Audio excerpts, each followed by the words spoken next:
Right, sound బెటర్గా ఉంది కదా? అందరికీ వినిపిస్తుందా? కార్నర్ వారికి కూడా? Good good good. Photographers Neel down అవ్వండి, లేదా స్టేజ్ కింద కూర్చోండి, సో దట్ అటు ఉన్నటువంటి నా మిత్రులకి, నా ఆప్తులకి నేను కనబడతాను. Please, I'm serious. దిగండి కిందకి. అండ్ సెక్యూరిటీ ఎవరు కూడా నించోవద్దు, కూర్చోండి. Nothing will happen here. ఈ 180 degrees ఎవరు ఉండకూడదు నాకు.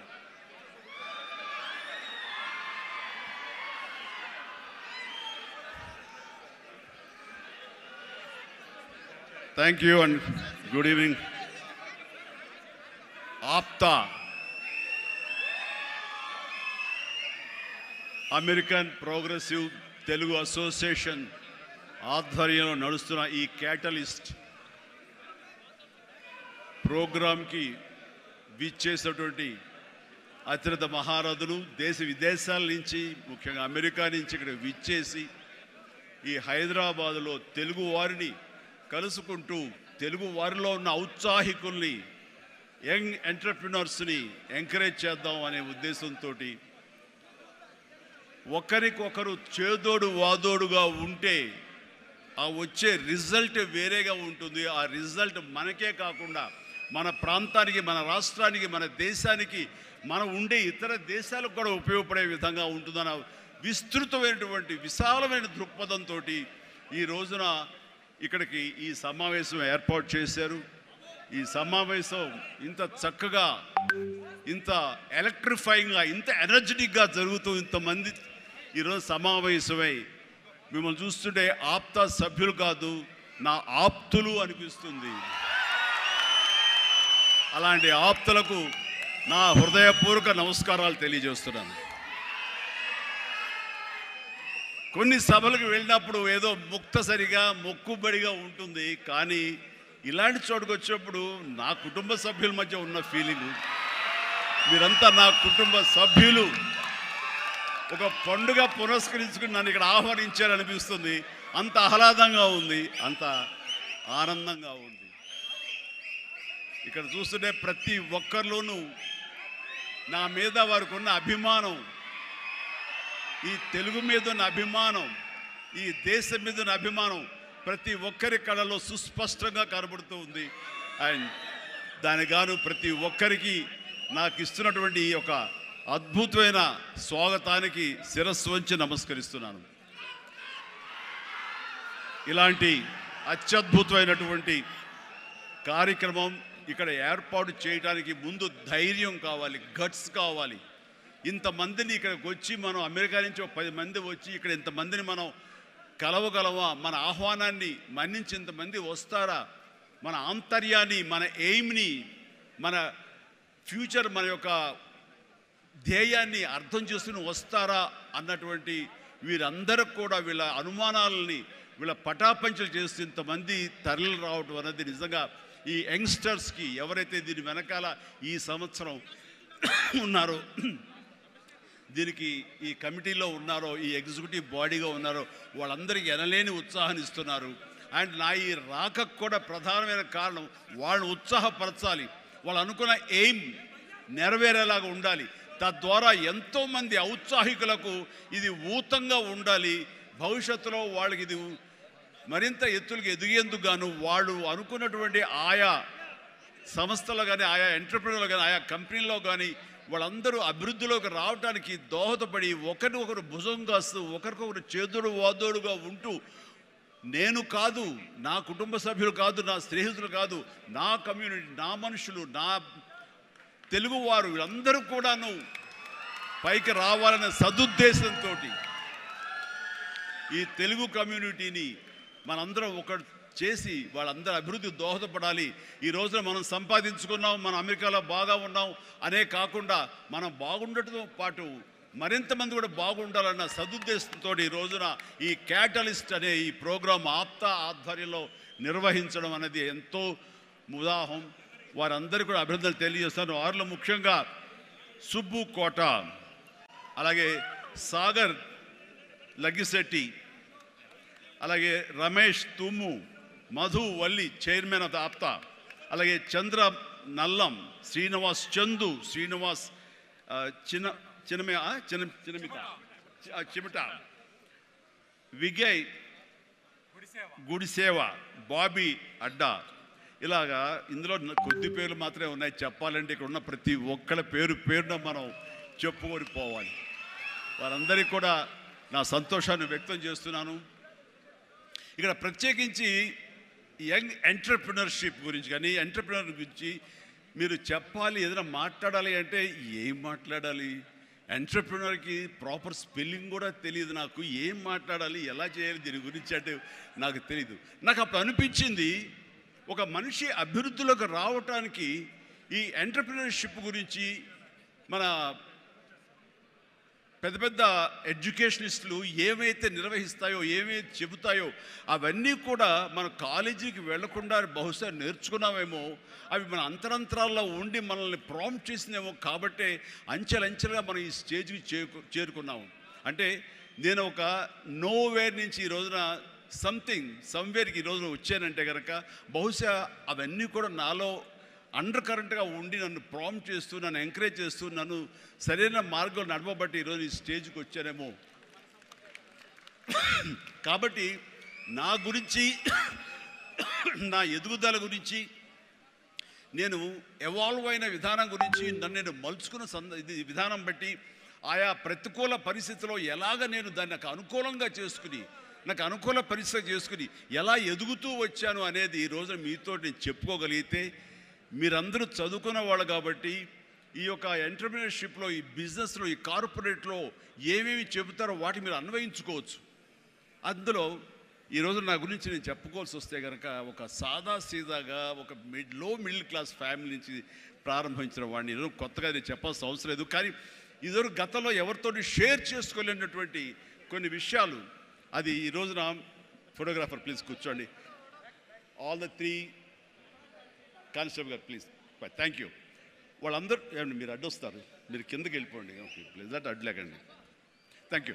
సో నేను ఎలాగొచ్చాను, ఏమిటి నా మైండ్ సెట్ ఎలా ఉండింది, ఎప్పటికప్పుడు అది మార్చుకుంటూ ఎలాగ నేను ఎవాల్వ్ అయ్యాను అనేది ఈ రోజున మీతో నేను షేర్ చేసుకుంటే అది చాలామందికి ఆలోచింపజేస్తుంది, ఆచరించేలా చేస్తుంది.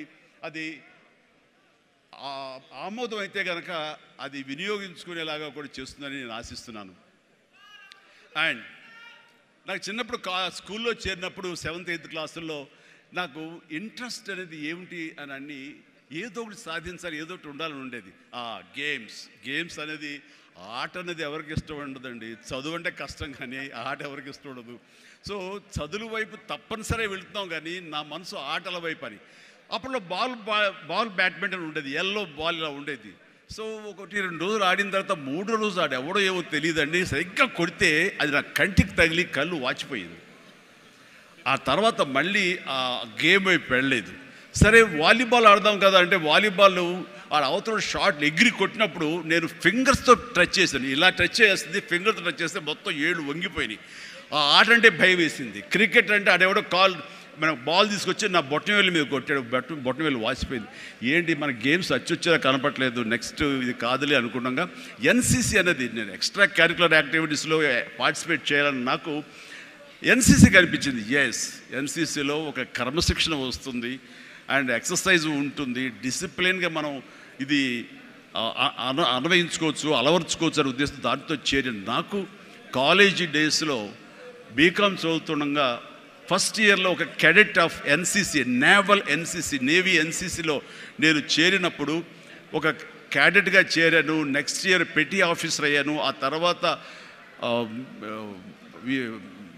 క్యాడెట్ కెప్టెన్ అయ్యాను. ఆ తర్వాత సీనియర్ క్యాడెట్ కెప్టెన్ని 3rd ఇయర్లో అయ్యాను. అవ్వటమే కాదు, ఈ ఇంటర్నేషనల్గా నేషనల్ వైడ్గా జరిగేటటువంటి మన ఆర్డీసీ క్యాంప్ రిపబ్లిక్ డే సెలబ్రేషన్స్లో మా రాష్ట్రపతి రోడ్డు మీద నేను మన సైన్యంతో పాటు నేను కూడా కవాతు చేయడం జరిగింది. వాట్ వండర్ఫుల్ ఎక్స్పీరియన్స్ అంటే, ఓ పక్క నుంచి ప్రధానమంత్రి గారు, పక్కన ఇందిరాగాంధీ గారు అప్పట్లో అండ్ ప్రెసిడెంట్ వాళ్ళందరూ ఉన్నప్పుడు వాళ్ళు నడుస్తుంటే ఇది కదా మనం సాధించామంటే ఎస్ అనుకునేవాడిని.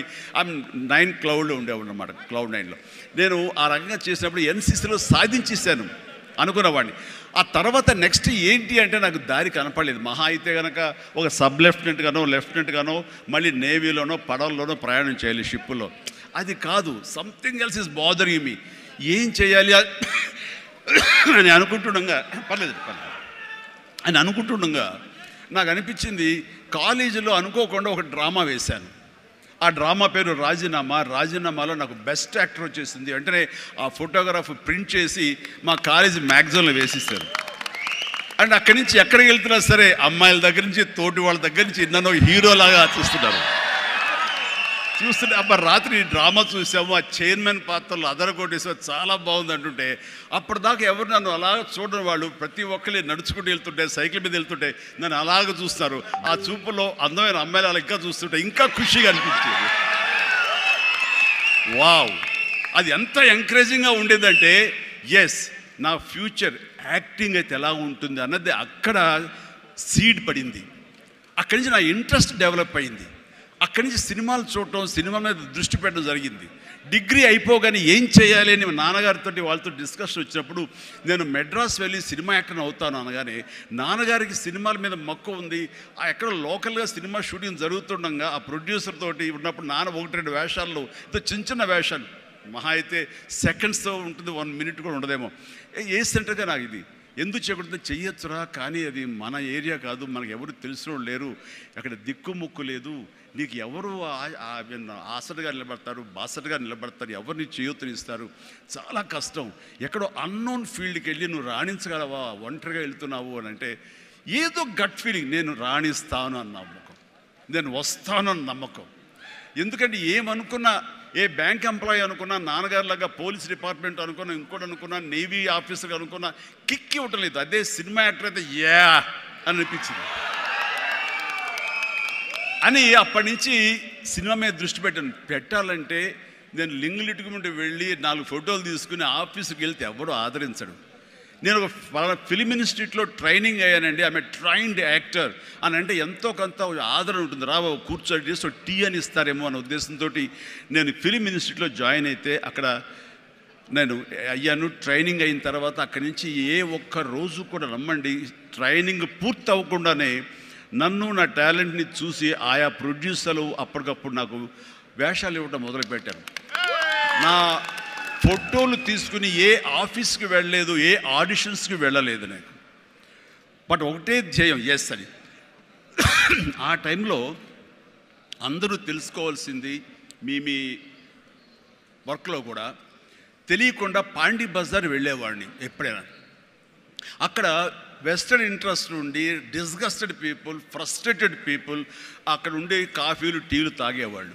నేను అక్కడికి వెళ్ళేవాడిని. కొంతమంది కలిసి ఏంటి కొత్తగా వచ్చావా, ఏం చేస్తున్నావు, సినిమాల వేషం ట్రై చేస్తానని, ఇంకా ఇన్స్టిట్యూట్లో ట్రైనింగ్ అవుతున్నాను. ఆహా అబ్బో రైట్ రారా, వీడు చూడు ఎంత అందంగా ఉన్నాడో, కొట్టేరు లాంటి ముక్కు, మంచి ఇది వచ్చేస్తూ, వీడికే దిక్కు ముక్కు లేదు, సోసోగా కనిపించే నీకేంటయ్యా, ఇదో ఇక్కడ అక్కు ఆశ పెట్టుకోకు, ఇక్కడున్న ప్రతి ఒక్కళ్ళు కూడా సినిమాల్లో ఏదో ప్రయత్నం చేసిన వాళ్ళే, ఇక్కడ నా అనేవాళ్ళు ఎవరు లేకపోతే నువ్వు రాణించలేవు అని చెప్పినప్పుడు చాలా డిసప్పాయింట్ అయిపోయేవాడిని, సల్క్ అయిపోయేవాడిని, కుంగిపోయేవాడిని.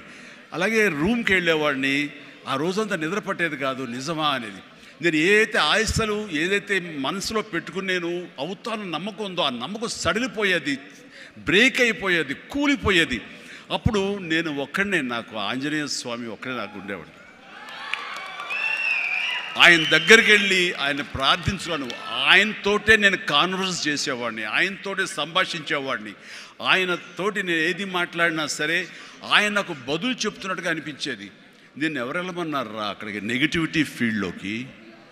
నీకు పాజిటివ్ కావాలి. ఎక్కడైతే నీకు పాజిటివిటీ ఉంటుందో నీ పాజిటివ్ ఫీలింగ్ని, నీ ఎయిమ్ని అది ఎన్హాన్స్ చేస్తుంది, స్ట్రెంగ్తన్ చేస్తుంది. అక్కడికి వెళ్ళు.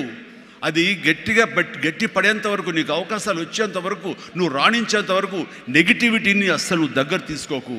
ఫ్రస్ట్రేటెడ్ పీపుల్స్ సమక్షంలో వెళ్ళకు, నీ మీద నమ్మకం పెట్టుకో అని ఆ భగవంతుడు నాకు చెప్పాడు.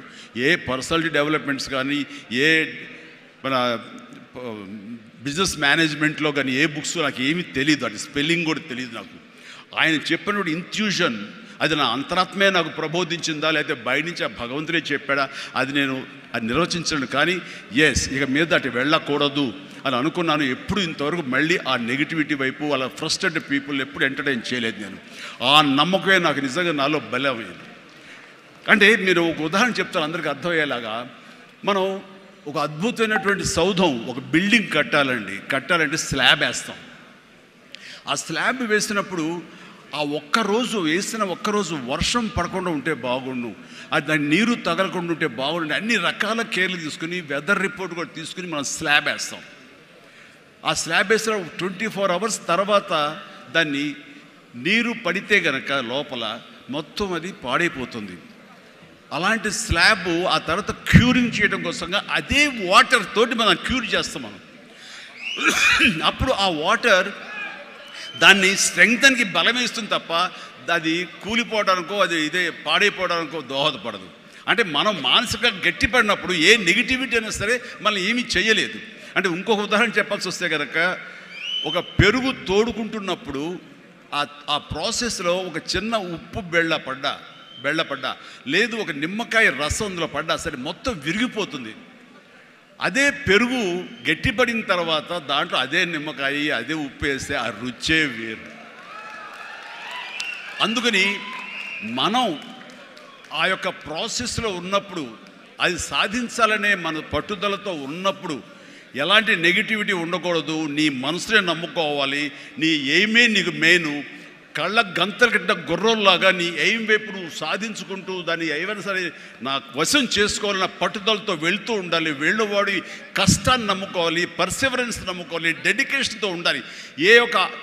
ఆ రకంగా నేను నిజం చెప్తున్నాను. నేను ఎప్పుడు ఎక్కడ ఏ చెడు అలవాట్లకు కానీ, ఎక్కడ ఏ వయసెస్ కానీ, వ్యసనాలకు కానీ లోను కాకుండా ఆంజనేయ స్వామి అనేవాడు నా ధ్యేయం. నాకు సినిమాలో నెంబర్ 1 అవ్వాలన్నది ఒకటే ధ్యేయం. ఆ రకంగా ముందుకుంటూ వెళుతూ వస్తూ ఉండేవాడిని. ఈ లోపల అవమానాలు జరగకపోలేదు, ఎన్నో డిసప్పాయింట్మెంట్ జరగకపోలేదు. అయితే అప్పట్లో నాది బాగా గట్టిపడినటువంటి కాంక్రీట్ స్లాబ్, బాగా గట్టిపడినటువంటి పెరుగులాగా అయ్యాను కాబట్టి ఇవేమీ నాకు లేవు. వీటిని నాకు అనుకూలంగా మలుచుకున్నాను. ఒక గ్రద్ద పైకి ఎగురుతున్నప్పుడు తన స్వశక్తితోటి పైకి ఎదగదు. కొంతవరకు ఎగిరిన తర్వాత అక్కడ ఉండేటటువంటి గాలి పవనాలని అదును చూసుకుని వాటిలోకి ఎంటర్ అయ్యి ఆ యొక్క కరెంట్స్తో అది ఇంకొంచెం హైట్కి వెళ్తుంది. అందుకని నాకున్న పరిస్థితులు నాకు అనుకూలంగా మార్చుకుని నేను పైకి వెళ్తూనే వచ్చాను తప్ప ఎప్పుడు కింద పడలేదు. నేను ఈ రోజుకి పడలేదు. సినిమా ఇండస్ట్రీకి అంత ఇదిగా ఉన్నానంటే నాకు నేనుగా ఏర్పరచుకున్నటువంటి, నాకు నేనుగా చూసిన ఫిలాసఫీ తోటి ఆ యొక్క దీంతో ముందుకు వెళ్తూనే వచ్చాను. అంటే చాలాసార్లు చెప్పాలంటే ఎన్నో డిసప్పాయింటింగ్వి జరిగింది నాకు. అంటే ఒక సినిమాలో నన్ను బుక్ చేసి మహానటుడు రామారావు గారితో అప్పట్లో ఒక సినిమా చేశాను,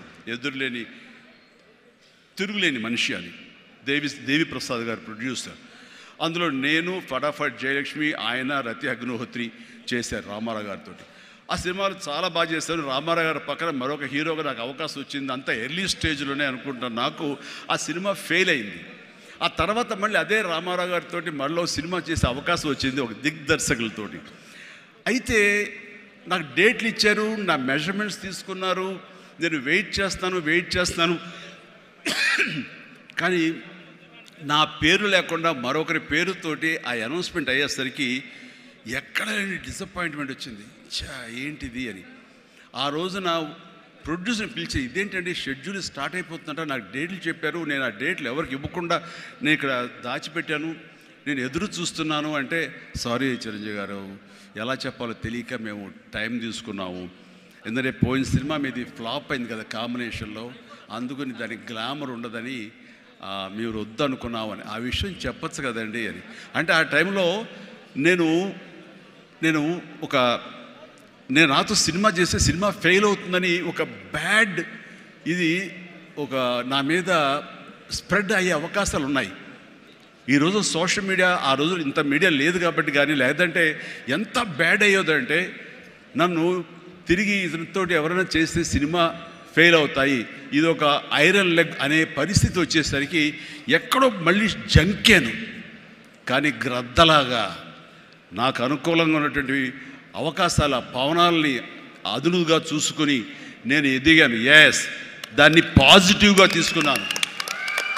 ఎవరైతే వద్దులే ఈ సినిమా చిరంజీవి వద్దులే అని నన్ను పక్కన పెట్టి అనుకున్నారో అలాంటి వ్యక్తితోటే నేను రామారావు గారి కంటే ఎక్కువ సినిమాలు ఆయన నాతో చేసేలాగా చేసుకున్నాను. అత్యధిక సినిమాలు రామారావు గారు చేస్తే ఆ మహానుభావుడు ఆ దర్శకుడి దగ్గర, అదే దర్శకులు వారు నన్ను భుజం పట్టి నన్ను పైకి తీసుకుని ఆయన కంటే 4 సినిమాలు ఎక్కువే చేశారు నాతోటి. అది పరిస్థితుల్ని మనకు అనుకూలంగా మలుచుకోవటం, మార్చుకోవటం, తద్వారా మనం ఇంకొంచెం పైకి వెళ్ళటం అనేది. ఆ రోజున డిసప్పాయింట్ అయిపోయి నీ కసి లేకుండా, లేదా ఆ కసిని నెగిటివిటీ పెట్టి మార్చుకుంటే కనుక అది నిన్ను తినేస్తుంది. నువ్వు ఇలాగే ఉండిపోతావు, అలాగే దిగజారిపోతావు, అలాగే కనుమరుగైపోతావు. అలా కాదు, మనం ఎదురు తిరగాలి, పరిస్థితులు మనం అనుకూలంగా మార్చుకోవాలి. అందునే గ్రద్ద ఫిలాసఫీ నాకు ఫిలాసఫీ. అండ్ ఎదిగాను, పైకి వెళ్తూ వచ్చాను. ఆయన దగ్గరే నా రికార్డులు ఉన్నాయి. అది నా ఫస్ట్ సినిమా ₹1 కోటి చూసిన సినిమా అదే. నా రెమ్యునరేషన్ కాదు సుమా, సినిమా బడ్జెట్ 75 లక్షలు వస్తే కనుక బ్రహ్మాండ బడ్జెట్, ఎంతో రెవెన్యూ అనుకునేవాళ్ళు. ఫస్ట్ ₹1 కోటి. నా తోటి హీరోలు కూడా ₹1 కోటి తెలుగు సినిమా అనే లెవెల్కి వెళ్ళింది. అక్కడి నుంచి కోటి అనేది మామూలు అయిపోయింది. ఒక్కొక్క ఏరియాలోనే ₹1 కోటి. ఆ తర్వాత నా రెమ్యూనరేషన్ ₹1 కోటి పైబడి అలా అంచెంచుగా ఎదుగుతూ వచ్చారు. నేనేమన్నానంటే మీ బలం మీ పాజిటివ్ థింకింగ్, మీ బలం మీ కన్విక్షన్, మీ బలం మీ ధ్యేయం నుంచి పక్కదారి పట్టకపోవటం. మీరెవరైనా సరే మీ ఎయిమ్ ఏంటి అనే దాన్ని మీరు ఫిక్స్ చేసుకోండి. ఆ ఎయిమ్ని వెళ్ళటం కోసంగా దారులు వెతుక్కోండి. అవకాశాలు ఇలాగ అబండెంట్గా ఉంటాయి. వాటిల్లో మనకు కావలసిన అవకాశాలు, మన ధ్యేయానికి లక్ష్యానికి దగ్గరగా ఉండే అవకాశాలు మనకి పాపపై కనపడుతుంటాయి. ఆ పాపపై కనపడే దాన్ని మనం గుర్తించగలగాలి, వాటిని ఎంబ్రేస్ చేసుకోగలగాలి, వాటిని మనకు అనుకూలంగా మనం మలుచుకోగలగాలి, అవి మనం బలంగా చేసుకోగలగాలి, వెళ్ళాలి. ఇనీషియల్గా వెళ్ళినప్పుడు డబ్బే సంపాదించుకోండి. డబ్బే కాదు ప్రధానం, నిలదొక్కుకోవడం ప్రధానం. మన ఎయిమ్ వైపు మనం వెళ్ళటం అన్నది అది ప్రధానం. వెళ్ళిన తర్వాత డబ్బు ఆటోమేటిక్గా వస్తుంది. అనుకున్నావా ఇంత వస్తుందని, ఆ తర్వాత డబ్బునే పెంచుతుంది. సో నేను అలాగే వెళ్తూ వచ్చాను. నిలదొక్కుకోవాలి, ఇక్కడ నెంబర్ 1 అనిపించుకోవాలి, నా స్థానం సుస్థిరం. ఇది లేకపోతే నేను బయట నయా పైసాకి పని చేయను. ప్రైమ్ టైం నా లైఫ్లో అయిపోయింది కాబట్టి ఇక్కడ ఏమైనా సరే అని ఆ రకంగా వెళ్ళాడు. ఎక్కడ ఈగోకు వెళ్ళకుండా, ఎక్కడ హర్ట్ అవ్వకుండా, వాళ్ళు నన్ను సినిమాలను తీసేసరే, నన్ను కాదన్నారే అనే కోపం కంటే కూడాను వాళ్ళని ప్రసన్నం చేసుకోవాలి. వాళ్ళు మళ్ళీ అతన్ని మనం బాధ పెట్టుంటామేమో కదా అని వాళ్ళ మనసుల్లో వాళ్ళు వాళ్ళు గిల్ట్ ఫీల్ అయ్యేలాగా చేసి నెక్స్ట్ ఏమైనా సినిమా చేయాలయా అని అనిపించేలాగా నా బిహేవియర్ ఉండేది. ఆ బిహేవియర్ తోటి వాళ్ళ ఆఫీస్కి వెళ్ళి కూర్చునేవాడిని. అంటే అక్కడ నాకు ఒక పౌరుషం లేదని కాదు, పరిస్థితి నాకు అనుకూలంగా మలుచుకోవడంలో నేను అది ఆ రకంగా కొంచెం తగ్గి వెళ్తాను. నేను తగ్గడం మూలంగా ఆ తర్వాత వచ్చే కరెంటు వేవ్స్ దాని మీద ఎక్కితే అదే తీసుకెళ్తాను పైకి. అది నమ్మిన వాడిని నేను. అలాంటి దర్శకులతోటి, ఆ దర్శకులతోటి నేను హైయెస్ట్ సినిమాలు చేశాను అన్నది ఈ రోజున వాస్తవం. అలాగే ఇక్కడ సినిమా ఇండస్ట్రీలో నీ టాలెంట్ అనేది ఇనిషియల్ స్టేజ్లో secondary. How you behave, how you cooperate with the producers. So all the time how you look in to their benefit.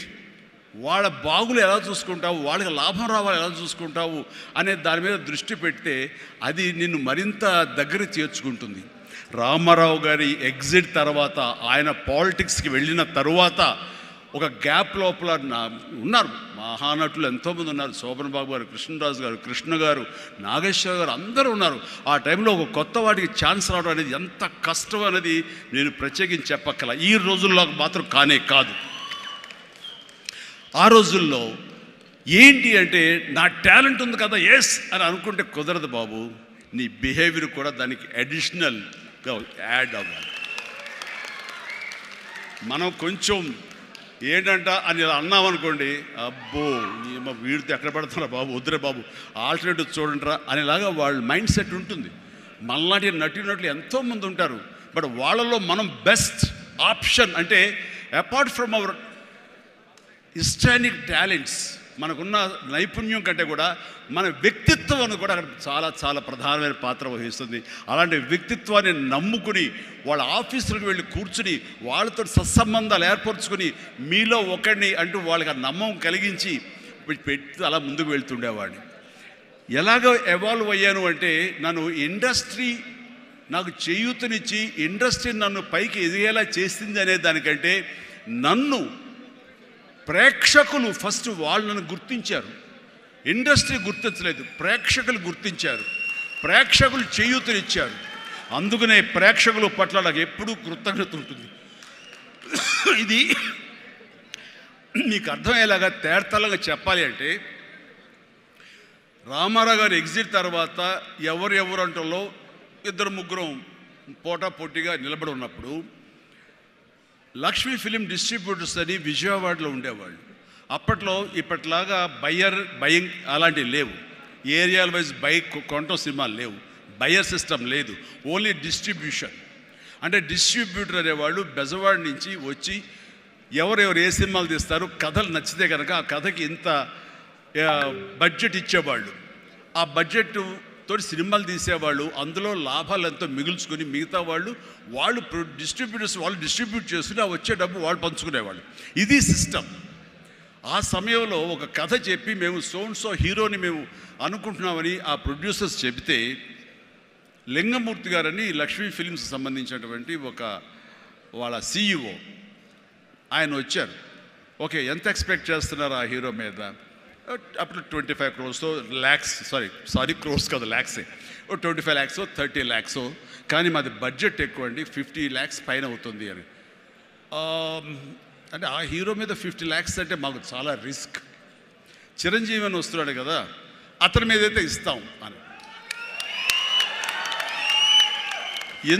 ఎందుకు ఇస్తారు, అతను ఏంటి కొత్తగా వస్తున్నాడు కదా అంటే, రావడం ఏంటి, ఖైదీ లాంటి సినిమా చేశాడు.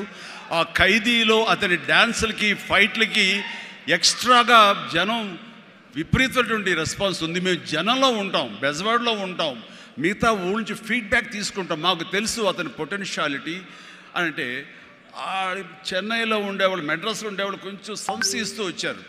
కాదండి, ఇతనైతేనే 50 ఇస్తాం, వాళ్ళైతే మాత్రం 30 కంటే ఎక్కువ ఇవ్వలేము అని వాళ్ళు తేల్చి చెప్పిన తర్వాత ఆయన ఒక మాట అన్నాడు, సాంగ్స్ అండ్ ఫైట్స్ అనేవి అప్పటి వరకు మినీ ఇంటర్వెల్స్, స్మోక్ చేసేవాళ్ళు కానీ, లేకపోతే బాత్రూమ్ వెళ్ళేవాళ్ళు కానీ, లేకపోతే రిఫ్రెష్మెంట్స్ కోసం బయటికి టీ తాగడం వెళ్ళే వాళ్ళకి సాంగ్ రాగానే వాళ్ళు బయటికి వెళ్ళిపోయేవాళ్ళు.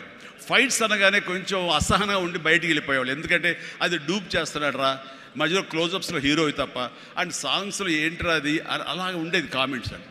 ఆయన చెప్పిన మాటలు ఇవి, నా మాటలు కాదు. ఆయన అన్నారు, కానీ అదే ఈ అబ్బాయి సాంగ్స్ అయితే కనుక ప్రొజెక్టర్ ఆపి మళ్ళీ రిపీట్ తోటి మళ్ళీ వేయండి అని అనిపించుకుంటున్నారు. ఇది మాకు కావాలి, ఇది మాకు డబ్బులు తెచ్చిపెట్టేది, కాబట్టి ఈ అబ్బాయి అయితే కనుక ఇంత ఇస్తాము అని తేల్చుకోవడంటే అప్పుడు వీళ్ళందరూ తప్పనిసరి, అంటే ప్రజలు కోరుకుంటున్నారు కాబట్టి, డిస్ట్రిబ్యూటర్స్ ఇన్సిస్ట్ చేస్తున్నారు కాబట్టి నాకు ప్రొడ్యూసర్ అప్పుడు నా వైపు చూశారు.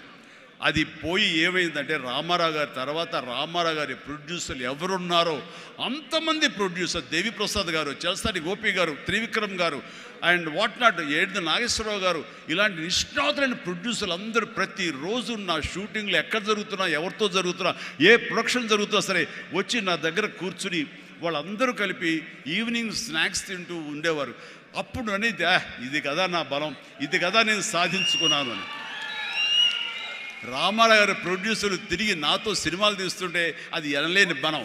నెంబర్ 1 హీరో అవ్వాలని అనుకున్న నాకు ఆ క్షణం అనిపించింది, అయ్యానని ఒకసారి కాలర్ ఎగరేస్తే ఏమవుతుందో కూడా నాకు తెలుసు. అందుకనే అణిగిమణిగే ఉండాలి, ఎప్పుడు సబ్జ్యూడ్గానే ఉండాలి. నెంబర్ 1 అనేది నా మైండ్లో ఎప్పుడు పెట్టుకునేవాడిని కాను. స్వేర్ కష్టపడి పనిచేస్తే ఆటోమేటిక్గా ఆ నెంబర్ అట్లాగే ఉంటుంది తప్ప ఎక్కడికి పోదు. అదే నమ్మకంతో తప్ప నేను నెంబర్ 1 చెప్పుకుంటే అది నాతో నిలబడుతుందన్న నమ్మకం లేదు. మనం కష్టపడి అదే విధంగా ముందుకు సాగుతూ ఉంటే కనుక ఆటోమేటిక్గా వస్తుంది, ఆ నెంబర్ 1 స్థానం అలా నిలబడి ఉంటుంది. అది గట్టిగా నమ్మిన వాడిని. ఇది ఎవరు చెప్పింది కాదు, నా అంతరాత్మ నాకు చెప్పింది కాబట్టి దాంతో ఫాలో అవుతూ వచ్చేవాడిని. అందుకని ఈ రోజున నేను సరదాగా ఎంటర్‌ప్రెన్యూర్‌షిప్ వీళ్ళది నేను నా సోత్కర్షం చెప్పకూడదు అనుకుంటున్నప్పుడు నేను ఏం పాయింట్ చెప్పాలని ఊరికనే గూగుల్ చేసేవేళ చేస్తే the key principles to become an entrepreneur, identify your passion. NCC తర్వాత నిర్దిష్టంగా నా ప్యాషన్ ఏంటో నాకు తెలిసి వచ్చింది, acting. And take calculated risk. నాన్నన్నారు, ఈ సినిమా ఇండస్ట్రీలో ఎవరికి తెలియదు, నువ్వు వెళుతున్నావు, అది రిస్క్ కదరా, మరి అక్కడ ఎవరు రాణించకపోతే ఏం చేస్తారు?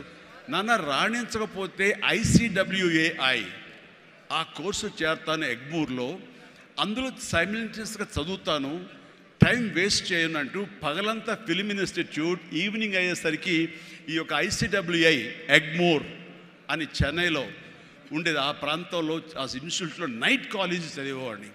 ఒక 6 months అయిన తర్వాత చాలా కష్టమైపోయేది, నైట్ నిద్ర లేకుండా, పగలేమో ఈ ఫిల్మ్ ఇన్స్టిట్యూట్లో నేను అనుకున్నది చేయలేక నెమ్మదిగా నా ఇంట్రెస్ట్ స్ట్రెంగ్తన్ అవుతుంది, నాలో బలమైనటువంటి నమ్మకం ఏర్పడుతుంది, ఖచ్చితంగా రాణించగలన్న బలంతో ఏం సరంటే దీన్ని తెలియకుండా నేను వదిలేశాను.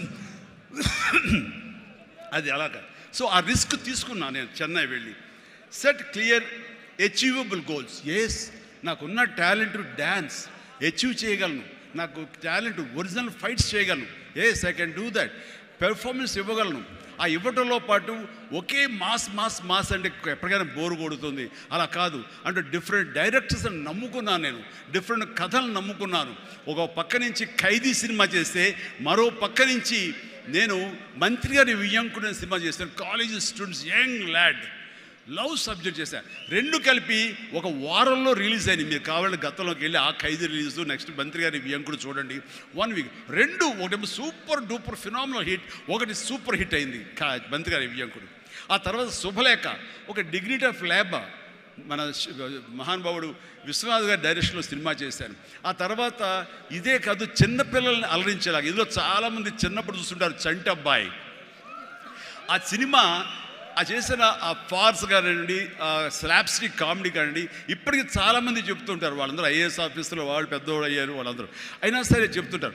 అదొకటి. ఇట్లాగా వైవిధ్యమైనటువంటి క్యారెక్టర్స్, స్వయం కృషి కానివ్వండి, యాక్షన్ సినిమాలు కానివ్వండి, రాఘవేంద్రరావు గారి గ్లామర్ క్యారెక్టర్స్ కానివ్వండి, కోదండరావు రెడ్డితో చేసిన కామెడీ కమర్షియల్ సినిమాలు కానివ్వండి, గోపాల్తో చేసినటువంటి ఫ్యాక్షన్ సినిమాలు కానివ్వండి, అట్లాగా 1-2 అలాగా మన ఇది మా బావగారు బావన లాంటి సబ్జెక్టులు కానీ, ఒకటే ఇలా ఇంద్ర ఇలాంటి సబ్జెక్టులు అందరూ చూస్తుంటే కనుక నాకు అనిపించింది, అన్ని రకాలుగా నాకు ఉన్నటువంటి టాలెంట్స్ని అన్ని పక్కలకి వ్యాపింప చేశాను. అంటే అంతమంది ప్రేక్షకుల్ని ఈ రోజున మహిళా ప్రేక్షకులు వచ్చి ఆప్తుల్లాగా వచ్చిన నన్ను ప్రేమించిన లేడీసే కాదు, యంగ్స్టర్సే కాదు, పసిపిల్లలే కాదు, పెద్దవాళ్ళే కాదు, ధనికులే కాదు, ప్రతి ఒక్కళ్ళు క్లాస్ మాస్ వాళ్ళు వీళ్ళు అందరూ ఇంతమంది ప్రేమించారు. కాబట్టి ఈ రోజున ఇంతమంది నేను ఆస్తిగా చేసుకున్నాను, ఇంతమంది ప్రేమ పొందే అదృష్టం భగవంతుడు కల్పించగలిగాడు.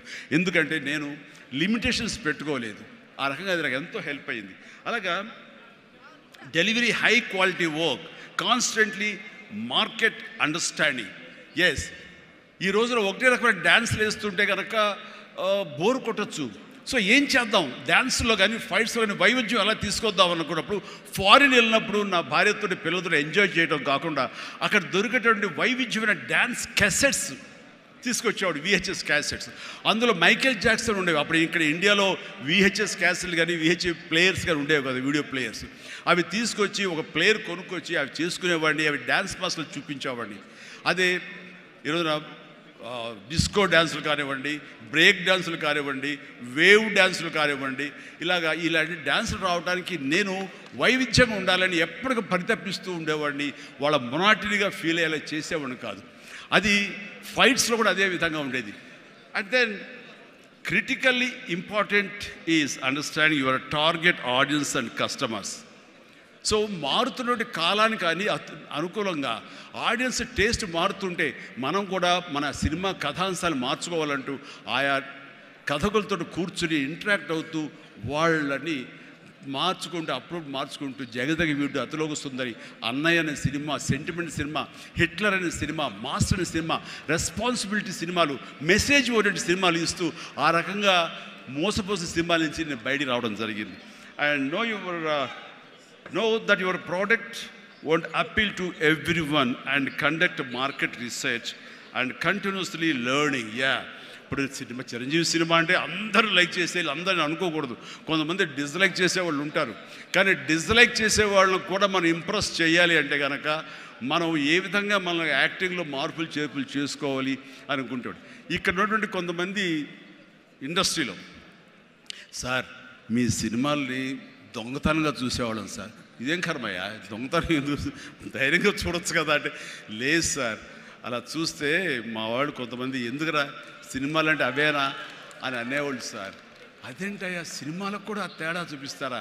అవును సార్, అందుకని మీ సినిమాలు మీ డ్యాన్సులు అంటే మాకు ఇష్టం సార్, అందుకని సెకండ్ షోలకి ఎవరికి తెలియకుండా కామ్గా విడిపోయి చూసి వచ్చేవాళ్ళం సార్. ఏమిటి అసలు అవి చూసి కాలేజీలో ఆ పెర్ఫార్మెన్స్ ఇచ్చేసేవాళ్ళం సార్, మాకు ప్రైజులు వచ్చేసేవి. ఆ రకంగా అందరినీ కూడాను ప్రతి ఒక్కరిని కూడా నేను నా వైపు ఆకట్టులాగా చేయగలిగాను. అలాగే learn from mentors and successful entrepreneurs. ఎవరైతే మీకంటే ముందే సాధించారో వాళ్ళని మీరు ఆధారంగా చేసుకుని వాళ్ళు ఏ విధంగా అంత స్థాయికి వెళ్ళారు, టాటా వాళ్ళు కానీ ఇంకోళ్ళు కానీ వెళ్ళారు. అంటే నా విషయంలో రామారావు గారు, నాగేశ్వరరావు గారు ఆ స్థాయికి వెళ్ళారంటే క్రమశిక్షణ, టాలెంట్ అనేది ప్రూవ్డ్. కానీ ఇక్కడ క్రమశిక్షణ అనేది చాలా ఇంపార్టెంట్. అందరితో సత్సంబంధాలు పెట్టుకోవడం ఇంపార్టెంట్.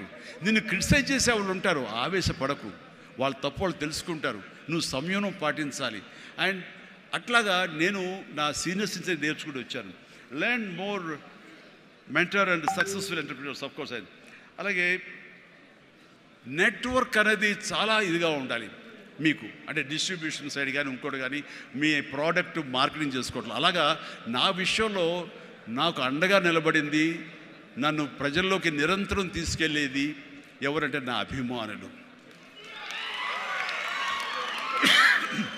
మీ ఎంటర్ప్రినర్స్కి ఎలాగైతే కనుక నెట్వర్క్ ఉంటుందో, అబ్జర్వ్ చేసుకుంటారో, డిస్ట్రిబ్యూషన్ ఉంటుందో, మార్కెటింగ్ స్ట్రాటజీస్ ఉంటాయో, అలాగా నా అభిమానులు ఎప్పటికప్పుడు నాకు అండదండలు అందిస్తూ కొండంత అండగా నిలబడ్డారు. వాళ్ళు నా కోసం ప్రాణం ఇచ్చే లెవెల్కి వాళ్ళు ఉన్నారు. నేను అన్నాను, మీరు నాకు ప్రాణం ఇవ్వక్కర్లేదు, మీ యొక్క సహాయ సహకారాలతో రక్తం ఇచ్చి ప్రాణాలు నిలబెట్టండి అన్నాను. ఆ మాట పుణిగి పుచ్చుకుని 25 సంవత్సరాలుగా ఈరోజు కూడా వాళ్ళు రక్తదానం చేస్తూనే ఉన్నారు. వాళ్ళందరికీ జీవితాంతం నేను రుణపడి ఉంటాను. అందులో భాగంగా ఎక్కడో ఉన్నట్టు నా మాట, ఇక్కడ మాట్లాడిన నా మాట అమెరికా దాకా వినపడింది. కాబట్టి ఆప్తా ఎన్నోసార్లు నా పేరు మీద బ్లడ్ బ్యాంకులు నిర్వహించారు, రక్తదానాల శిబిరాలు నిర్వహించారు. ఈ రవి కానివ్వండి, మధు కానివ్వండి, ఇలాంటి వాళ్ళందరూ కూడాను ఇవి చేశారు. ఈ రోజున అన్ఫార్చునేట్లీ రవి వర్రే ఒక బ్రెయిన్ స్ట్రోక్ వచ్చేది ఆగిపోయినప్పుడు, ఆ విషయం తెలిసినప్పుడు అతనికి వీడియో పెట్టాను నేను. వీడియో, రవి డోంట్ వర్రీ, ఇవన్నీ స్మాల్ థింగ్సే, బట్ అన్ఫార్చునేట్, సో త్వరలో కోలుకుంటావని అతను నేను మెసేజ్ పెట్టినప్పుడు అతను పొందిన ఆనందం అంతా ఇంత కాదు, అది ఎంతో ఉత్సాహాన్ని ఇచ్చింది. ఈ రోజున కోలుకుంటున్నాడు. ఈ రోజున ఈ సభ రవి రావాలి, అన్ఫార్చునేట్ రాలేకపోయాడు. కానీ నెక్స్ట్ ఇదే సభ ఇక్కడ జరిగితే కనుక రవి వస్తాడు, నేను వస్తాను, మీతో ఉంటాను. మీ అందరి ఆశీస్సులతోటి రవి లాంటి ఎంతూజియాస్టిక్ గాయ్ కోలుకుంటున్నాడు. వాళ్ళు మధుతోటి, సాగర్ గారితో, మన ఇతర ఫ్రెండ్స్ తోటి, సుబ్బు చంద్రశేఖర్ గారితో, వీళ్ళందరితో కూడాను మళ్ళీ కలిసి ఈ యొక్క సభల్ని ఇంతకంటే అద్భుతంగా చేయాలి.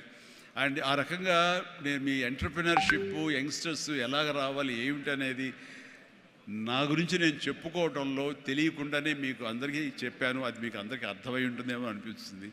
కాబట్టి ఇది నాకు గొప్ప అవకాశం. ఈ తీరుగా, ఈ రీతిగా, ఇదే విధంగా మనం వెళ్ళగలిగితే కనుక ఎవ్వరికి అడ్డుండదు. ఇక్కడ ఒక్కొక్కరు ఒక్కొక్క గ్రేట్ ఎంటర్ప్రినర్స్ అవుతారు.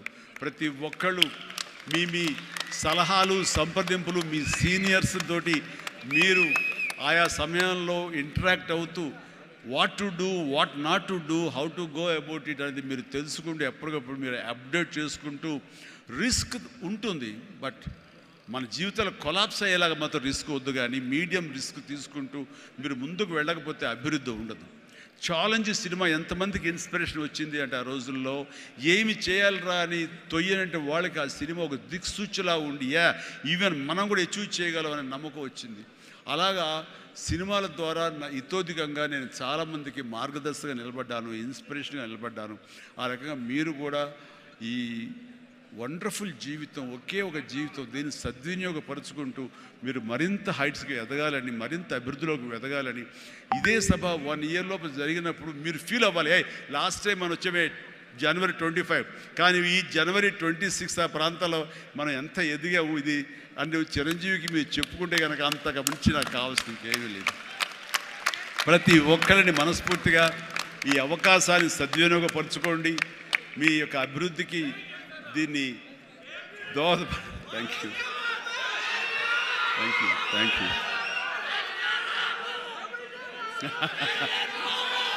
ఎస్, ఇందాక నుంచి చాలా చెప్తూ నా అచీవ్మెంట్స్ గురించి చెప్పాను. Pawan Kalyan is my achievement, Ram Charan is my achievement, నా ఫ్యామిలీలో ఉన్న అందరు బిడ్డలు అందరూ కూడా నా అచీవ్మెంట్. వీళ్ళందరూ చూస్తుంటే ఇది కదా నేను సాధించానని. మొన్న పవన్ కళ్యాణ్ ఇంటికి వచ్చినప్పుడు ఒక మాట అన్నాడు, అన్నయ్య నీకు ఒక మాట అనేవాడికి గుర్తుందా అని. ఏమన్నానరా, మన ఇంట్లో ఇంతమంది మీరందరూ ఉన్నందుకు, నాకు ఈ అవకాశం భగవంతుడు ఇచ్చినందుకు ఇది నాతో ఆగిపోకూడదు. ఒక రాజ్ కపూర్ ఫ్యామిలీలో ఎంతమంది ఎలా ఉన్నారో ఆ రకంగా మరొక రాజ్ కపూర్ ఫ్యామిలీ మన మెగా ఫ్యామిలీ అవ్వాలి అని నువ్వు చెప్పావు. ఈ రోజున చూస్తుంటే తలుచుకుంటే నీ మాట ప్రభావం, నీ మాట మంత్రంగా ఈరోజు పనిచేసి మన ఫ్యామిలీలో ఇంతమంది 90 ఉన్నావు, 10 మంది దాకా ఉన్నావు అంటే కనుక నీ మాట పవర్. ఎందుకంటే నువ్వు చాలా నిష్కల్మషంగా అంటావు, అనేదో కన్విక్షన్తో అంటావు, అందులో ఎలాంటి పొల్యూషన్ ఉండదు కాబట్టి దానికి బలం ఎక్కువ అన్నయ్య. మంచి మనసుతో అంటావు, పాజిటివ్తో అంటావు అని